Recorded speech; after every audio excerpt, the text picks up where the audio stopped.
الہی جب حتمی ہوتی ہے اثر کرتی ہے.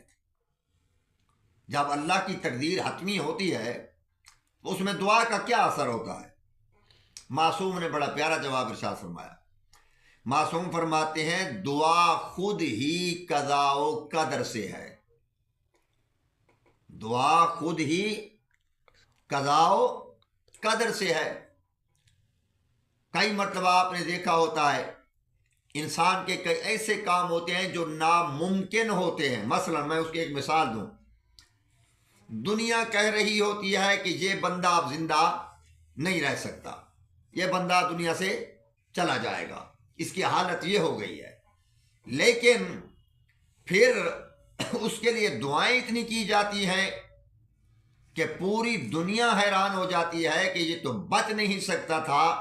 تو دراصل ہمیں پتہ نہیں ہوتا کہ یہ دعا خود ہی قضاء و قدر میں سے ہے کہ جو ہر چیز کو چینج کر دیتی ہے، تبدیل کر دیتی ہے.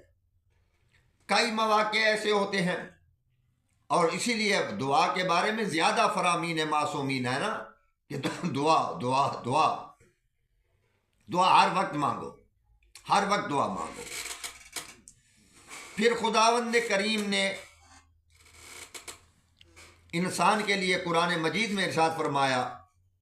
امام جعفر صادق علیہ السلام فرماتے ہیں کہ جب دعا تقدیر کو چینج کرتی ہے تو اللہ کے دو علم ہیں، اللہ تعالیٰ کے دو علم ہیں. ایک وہ علم ہے جو فقط اللہ کے پاس ہے، جس کو کوئی نبی بھی نہیں جانتا، کوئی امام بھی نہیں جانتا، کوئی رسول بھی نہیں جانتا.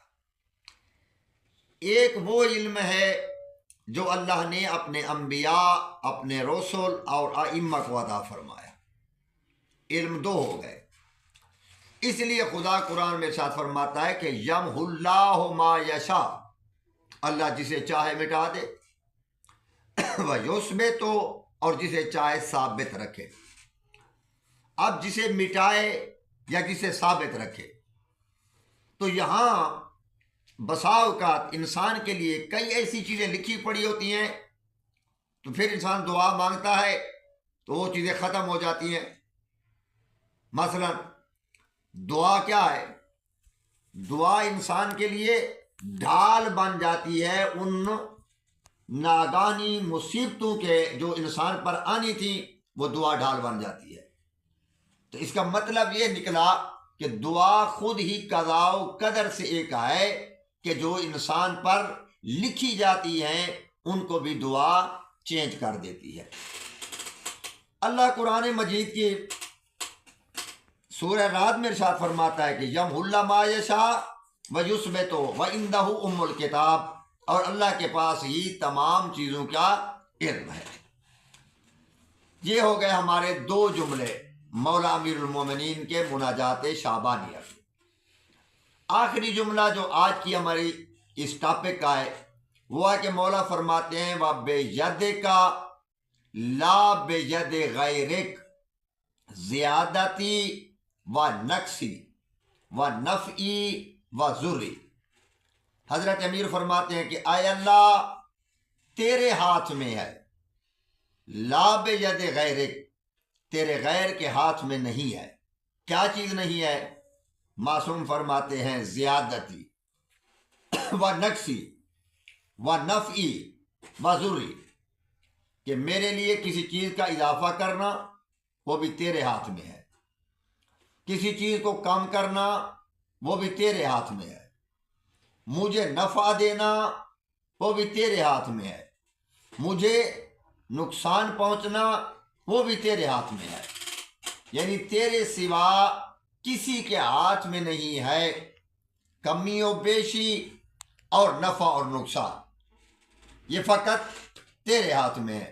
اور اس لیے اللہ قرآن مجید میں ارشاد فرماتا ہے کہ وَمَا مِن مُصِيبَةٍ فِي الْأَرْضِ وَلَا فِي أَنفُسِكُمْ إِلَّا فِي كِتَابٍ مِّن قَبْلِ أَن نَّبْرَأَهَا إِنَّ ذَلِكَ عَلَى اللَّهِ يَسِيرٌ. کہ جو بھی مصیبت پہنچتی ہے زمین پر یا تمہاری ذات میں تو اس کو اس سے پہلے لکھا جا چکا ہوتا ہے.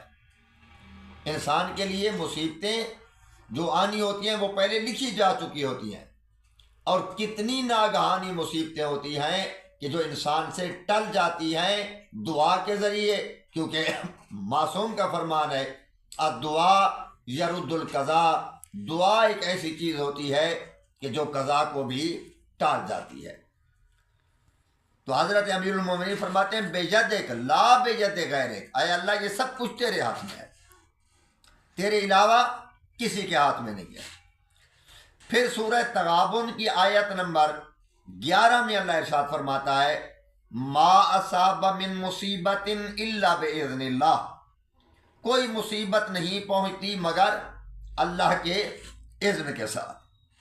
اور سورہ یونس آیت نمبر 49 میں اللہ نے نبی سے فرمایا کہ کل، اے میرا نبی تو کہہ دے لا املک لنفسی، کہ میں اپنی ذات کا کوئی مالک نہیں ہوں، ذرن ولا نفع، نفع پہنچانے میں اور تکلیف پہنچانے میں میں کسی چیز کا مالک نہیں ہوں۔ تو یہاں ایک جملہ عرض کروں کہ جب ہمارا وجود ہمارا نہیں ہے، اس کا مالک کون ہے؟ اللہ، تو ہمیں پہلی چیز یہی سوچنی چاہیے کہ جو مالک ہے اس وجود کو مالک کی مرضی سے استعمال کرنا چاہیے، اپنی مرضی سے استعمال نہیں کرنا چاہیے۔ کبھی بھی آپ اپنے گھر کی چیزیں، اپنی ملکیت والی چیزیں، کبھی بھی آپ اپنی اجازت کے بغیر کسی کو استعمال نہیں کرنے دیتے۔ بھائی مالک میں ہوں، میں کہوں گا تو تم استعمال کرو گے۔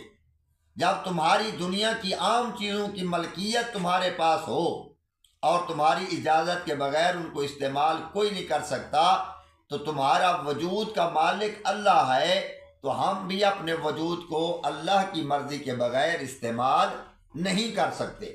وہی نقصان اٹھاتے ہیں جو اپنی مرضی کرتے ہیں، جبکہ مالک کون ہے اس کا؟ اللہ ہے۔ ہمیں وجود کو استعمال مالک کی مرضی سے کرنا چاہیے۔ تو آخر میں ایک روایت عرض کرتا ہوں۔ ابن عباس روایت کرتے ہیں کہ پیغمبر اکرم حضرت محمد مصطفیٰ صلی اللہ علیہ وآلہ وسلم نے مجھے ارشاد فرمایا کہ اے ابن عباس، میں تجھے کچھ نورانی کلمات سکھاؤں؟ تو ابن عباس کہتا ہے جی آقا، مجھے ارشاد فرمائیے۔ تو پیغمبر اکرم فرماتے ہیں کہ ابن عباس، اللہ کے قوانین کی حفاظت کرو، اللہ تمہاری حفاظت کرے گا۔ تم اللہ کے قوانین کی حفاظت کرو، اللہ تمہاری حفاظت کرے گا، نمبر 1۔ نمبر 2، اگر کوئی مشکل ہو تو اللہ کی بارگاہ میں درخواست کرو۔ نمبر 3، اگر مدد مانگنی ہو اور کسی مقام پر مدد کی ضرورت پڑ جائے تو اپنے اللہ کی مدد طلب کرو۔ تو معصوم پیغمبر فرماتے ہیں اس کی وجہ کیا ہے؟ معصوم فرماتے ہیں اس لیے کہ اگر پوری امت اکٹھی ہو جائے اور پوری دنیا کے انسان اکٹھے ہو جائیں، اے ابن عباس تجھے نقصان پہنچانے پر اگر اللہ کا ساتھ آپ کے ساتھ ہوا تو دنیا پوری اکٹھی ہو جائے، آپ کو کوئی نقصان نہیں دے سکتا، کیونکہ تمام تقادیر کا مالک اللہ ہے۔ اگر پوری امت اکٹھی ہو جائے تجھے نفع پہنچانے پر اور اللہ نہ چاہتا ہو تو یہ پوری امت ہی تجھے نفع نہیں پہنچا سکتی۔ کیوں؟ کیونکہ تمام امور کا مالک وہ اللہ ہے۔ تو اس کا نتیجہ اس جملے سے دوں کہ جو امیر المومنین علی بن ابی طالب نے فرمایا کہ اے انسان، تجھے پوری دنیا مل جائے، ہر چیز دنیا کی مل جائے، اللہ نہ ملے تو تجھ جیسا ذلیل کوئی نہیں ہے۔ دنیا میں سے کچھ نہ ملے اور فقط اللہ مل جائے تو تجھ جیسا عزت مند کوئی نہیں ہے۔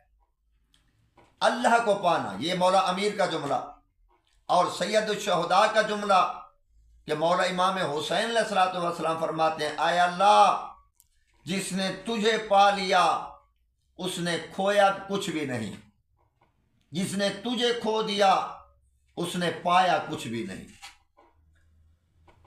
تو ہمارا منتہا کون ہونا چاہیے؟ اللہ کی ذات ہونی چاہیے، ہمارا توکل بر خدا ہونا چاہیے، اور اللہ نے ہی ہمارے لیے وہ دروازہ کھلا رکھا ہے کہ جس دروازے کو اللہ نے کبھی بھی کسی کے لیے بند نہیں کیا، وہ دو دروازے ہیں، ایک توبہ کا دروازہ ہے اور دوسرا دعا کا دروازہ ہے۔ دعا مانگتے رہو، دعا مانگتے رہو۔ اللہ کو انسان کی دعا اتنی پسند ہے، اتنی پسند ہے کہ کائنات کا کوئی شخص بھی کبھی یہ اعلان نہیں کرتا کہ او مانگنے والوں میرا دروازہ 24 گھنٹے کھلا ہے، مانگو مانگو مانگو مانگو، کوئی شخص نہیں کہتا۔ لیکن فقط اللہ کی ذات ہے کہ جس کو اپنے بندے کا مانگنا اتنا پسند ہے کہ حکم دیتا ہے مانگو ورنہ میں تجھے جہنم میں ڈال دوں گا، یعنی اتنی محبت فرماتا ہے۔ قال ربکم ادعونی، مجھے پکارو، مجھ سے مانگو، فاستجب لکم، تاکہ میں تمہاری عطا کروں، تمہاری دعا کو قبول کروں۔ ان الذین یستکبرون عن عبادتی، جو لوگ میری عبادت سے تکبر کرتے ہیں، دعا مانگنے سے تکبر کرتے ہیں، سیدخلون جہنم داخرین، تو ان قریب ان کا ٹھکانہ جہنم میں ہوگا، ان قریب ان کا ٹھکانہ جہنم میں ہوگا۔ تو وہ فقط اللہ کی ذات ہے جو انسان سے اتنی محبت فرماتا ہے کہ اے انسان تو دعا مانگ۔ تو حضرت امیر المومنین علی بن ابی طالب نے بھی ان مناجات شعبانیہ جو اس مہینے کے ساتھ خاص ہیں ان میں کیا فرمایا؟ بے یدک لا بے ید غیرک زیادتی و نقصی و نفعی و ضری، آئے اللہ انسان کی پوری زندگی کے نفع اور نقصان کا مالک بھی تو ہے، اضافے اور کمی کا مالک بھی تو ہے۔ تو جب اضافے اور کمی کا مالک بھی وہ ہے، نفع اور نقصان کا مالک بھی وہ ہے، تو اصول کیا ہے، عقل کیا کہتا ہے کہ جب کوئی چیز بھی لینی ہو تو مالک کے دروازے پر جاتے ہیں، غیر کے دروازے پر نہیں جاتے۔ میں نے دوائی لینی ہو تو میں ڈاکٹر کے پاس جاتا ہوں، میں کسی دکاندار کے پاس نہیں جاؤں گا۔ اگر میں نے لباس لینا ہے تو میں کریانے والی دکان پر نہیں جاؤں گا، لباس والی دکان پر جاؤں گا۔ تو عقل یہی کہتا ہے، ورنہ ہر کوئی مجھے کیا کہے گا کہ تم پاگل ہو۔ تو جب پوری زندگی کے تمام امور اللہ کے سپرد ہیں، اللہ ہی مالک ہے، تو ہم دنیا میں کیوں بھٹک رہے ہیں؟ ہمارا بھی حق بنتا ہے کہ ہم اسی مالک کے پاس جائیں کہ جس کے پاس میری زندگی کا نفع بھی ہے، میری زندگی کا نقصان بھی ہے، میری زندگی کا اضافہ بھی ہے، میری زندگی کی کمی بھی ہے۔ اسی کے پاس جانا چاہیے جو کون ہے؟ مالک ہے۔ غیر کے دروازے پر نہیں جانا چاہیے۔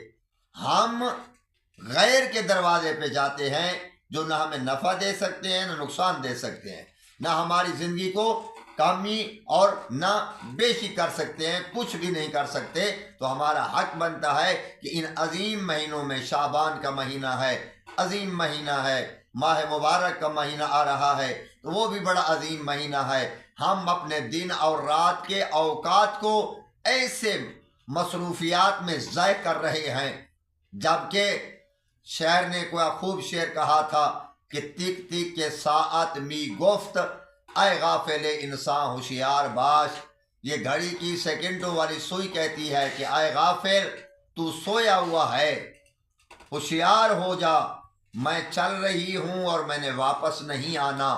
ہم سارا دن فضولیات میں گزار دیتے ہیں، عام کاموں میں گزار دیتے ہیں، نہ اللہ کی پرواہ ہے، نہ رسول کی پرواہ ہے، نہ اپنی قبر کی پرواہ ہے، اور نہ ہی ان عظیم مہینوں کے اوقات کی پرواہ ہے کہ یہ کیسے مہینے جو اللہ نے اپنی رحمت کے ذریعے اور اپنے فضل کے ذریعے ہمیں عطا فرمائے ہیں۔ تو میری دعا ہے کہ خداوند منان ہم سب کو ان عظیم مہینوں کی عظمت کو پہچاننے اور ان میں اپنے لیے کچھ حاصل کرنے کی توفیق نصیب فرمائے۔